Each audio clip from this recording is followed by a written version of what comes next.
Samajwadi party मुसलमानों की हमदर्द है या आतंकवादियों की पैरोकार?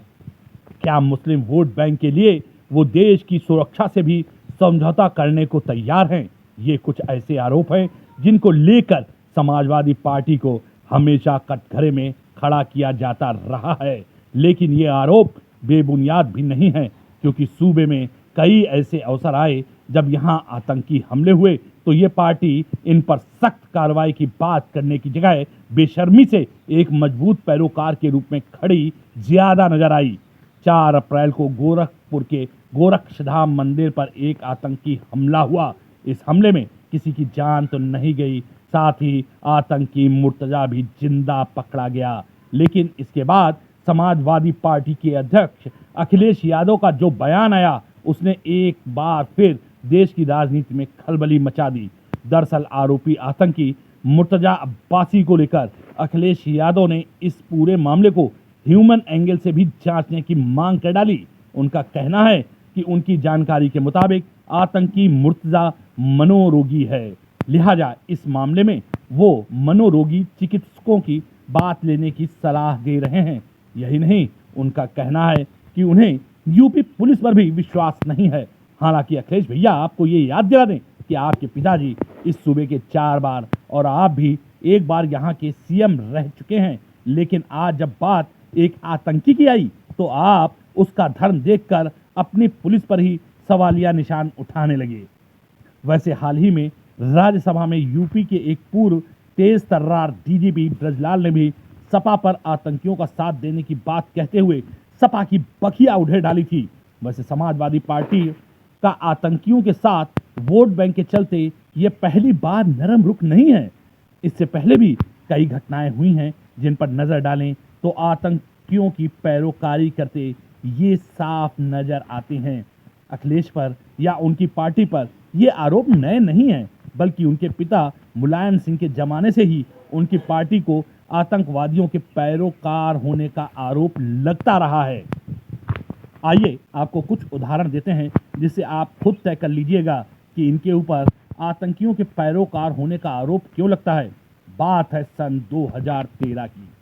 अखिलेश सरकार ने लखनऊ, फैजाबाद और वाराणसी में सीरियल बम धमाकों के आरोपियों को रिहा करने के लिए अदालत में सभी केस वापस लेने के लिए याचिका डाली थी।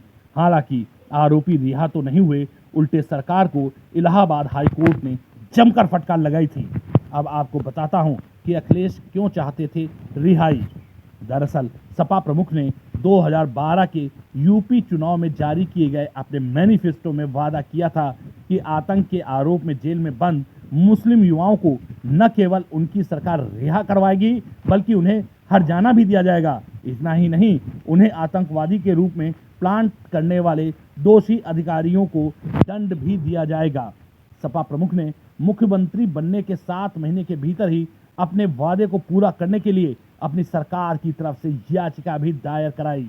यह याचिका 7 मार्च 2006 को लखनऊ, वाराणसी, फैजाबाद में हुए सीरियल ब्लास्ट के आरोपियों को रिहा करवाने के लिए डाली गई थी।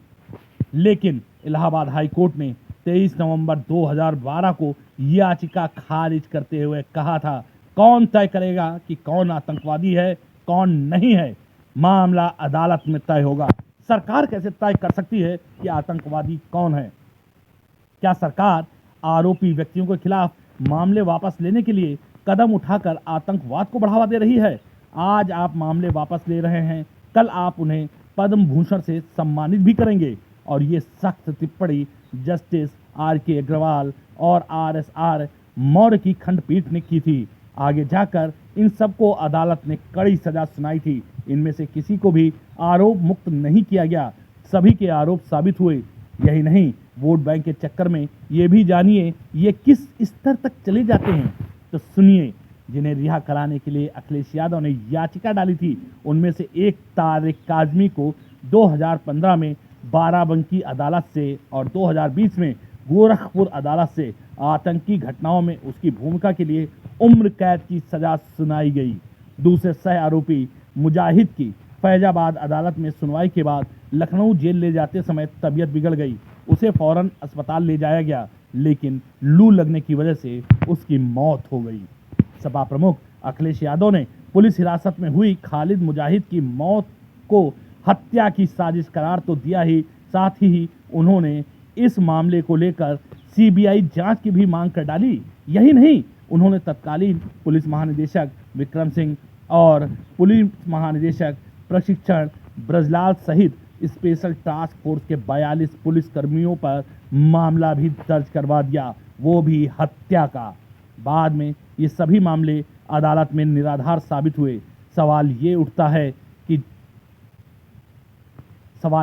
है कि जब आज आतंकवाद देश के सामने बड़ी चुनौती बनकर खड़ा हुआ है, ऐसे में अगर वोट बैंक के चक्कर में राजनीतिक दल इस कदर गिर जाएंगे तो इस समस्या से सख्ती से निपटा कैसे जाएगा।